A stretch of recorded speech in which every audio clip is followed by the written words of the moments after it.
हमें जो धार्मिक स्वतंत्रता है यह सीमित है या असीमित है, लिमिटेड है या अनलिमिटेड है? संविधान का आर्टिकल 25 तो कहता है कि बहुत ही लिमिटेड है, कुछ भी करने की स्वतंत्रता नहीं है। विवाह करने की स्वतंत्रता तो है, लेकिन बाल विवाह की स्वतंत्रता नहीं है। बहु विवाह करने की स्वतंत्रता तो नहीं है।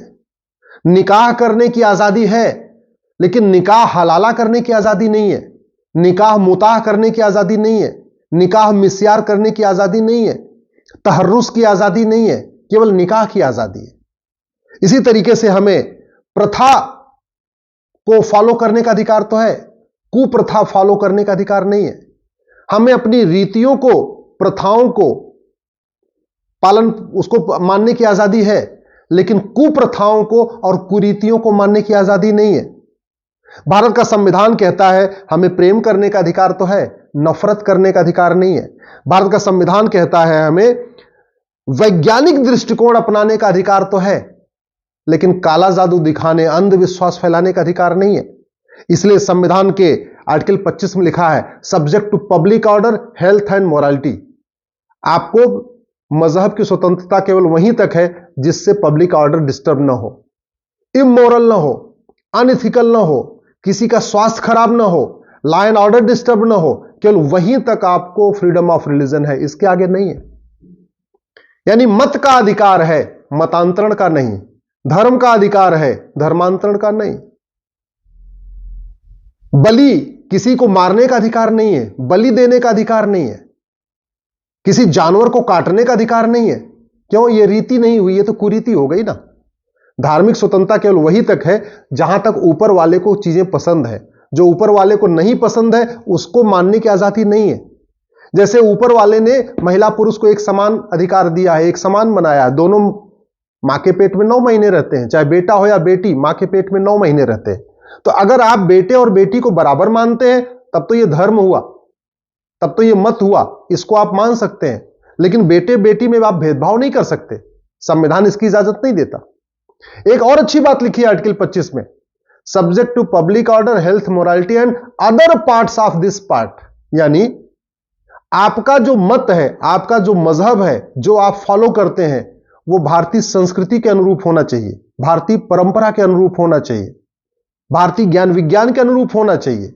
वो विदेशी कल्चर नहीं होना चाहिए, क्योंकि संविधान भारत का है। इसका मतलब आपको वसुधैव कुटुंबकम को फॉलो करना पड़ेगा अगर भारत में रहना है। आप वसुधैव कुटुंबकम को नहीं मानेंगे तो आपको फ्रीडम ऑफ रिलीजन नहीं होगा।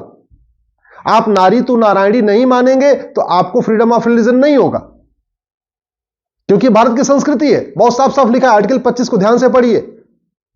Subject to public order, health, morality and other parts of this constitution. Other parts में क्या क्या आ गया? राइट टू कल्चर आ गया, राइट टू नॉलेज आ गया, राइट टू इंफॉर्मेशन आया, इक्वेलिटी आया, जस्टिस आया, लिबर्टी आया, फ्रेटर्निटी आया, यूनिटी आया, नेशनल इंटीग्रेशन। यानी आप अपने मत को मानते समय, अपने रिलीजन को फॉलो करते समय राष्ट्र प्रथम आपको मानना ही पड़ेगा, सबको समान मानना ही पड़ेगा, महिला पुरुष को एक समान मानना ही पड़ेगा। ये प्रीएम्बल में लिखा हुआ है। ये आर्टिकल 14 कहता है इक्वलिटी बिफोर लॉ, आर्टिकल 15 कहता है भेदभाव नहीं करना, आर्टिकल 16 कहता है सबको समान अवसर देना, आर्टिकल 21 कहता है right to life, liberty, dignity, article 29 कहता है राइट टू कल्चर। तो इसलिए आप भारतीय पंथ को मानिए या विदेशी पंथ को मानिए, लेकिन मत और पंथ मानते समय आपको भारत की संस्कृति के अनुरूप ही व्यवहार करना पड़ेगा। अगर आप भारतीय पंथ मानते हैं, जैसे जैनिज्म हुआ, बुद्धिज्म हुआ, सिखिज्म हुआ, फिर तो आप स्वाभाविक सी बात है भारतीय संस्कृति के अनुरूप व्यवहार करेंगे। अगर आप विदेशी पंथ भी मानते हैं, जैसे फॉरेन रिलीजन क्या हुआ? इस्लाम। फॉरेन रिलीजन क्या हुआ? क्रिश्चियनिटी। जो भी फॉरेन रिलीजन है, आप फॉरेन रिलीजन को मानते हैं, इसके बावजूद भी आपको भारत की संस्कृति मानना पड़ेगा। आपको नारी तू नारायणी मानना ही पड़ेगा। यत्र नारस्ति पूज्यते रमन्ते तत्र देवता। जहां नारी की पूजा होती है वहां देवता वास करते हैं, इसको आपको मानना ही पड़ेगा। वसुधैव कुटुंबकम, पूरी पृथ्वी एक घर है, एक परिवार है, इसको आपको मानना ही पड़ेगा। आप भारत में रह के पाक नापाक वाली थ्योरी नहीं अपना सकते। संविधान का आर्टिकल 25 इसकी इजाजत बिल्कुल नहीं देता। आप अपने स्कूल में ये नहीं सिखा सकते कि हम पाक हैं बाकी लोग नापाक हैं, जो हमारा रिलीजन फॉलो करे वो पाक, जो हमारा रिलीजन ना फॉलो करे वो नापाक। ये आप नहीं कर सकते। आप किसी भी स्कूल में, किसी भी टीचिंग में, किसी भी अपने तकरीर में ये नहीं कह सकते हम अच्छे हैं और जो हमें न माने वो काफिर है ना, ये नहीं सिखा सकते आप किसी भी अपने टीचिंग में ये नहीं कह सकते कि जो हमारे रिलीजन को फॉलो करेगा वो तो जन्नत में जाएगा, जो हमारे रिलीजन को फॉलो नहीं करेगा वो जहन्नुम में जाएगा। संविधान का आर्टिकल 25 इसकी इजाजत नहीं देता। संविधान का आर्टिकल 25 ये भी कहता है आप काला जादू नहीं फैला सकते, आप अंधविश्वास नहीं फैला सकते।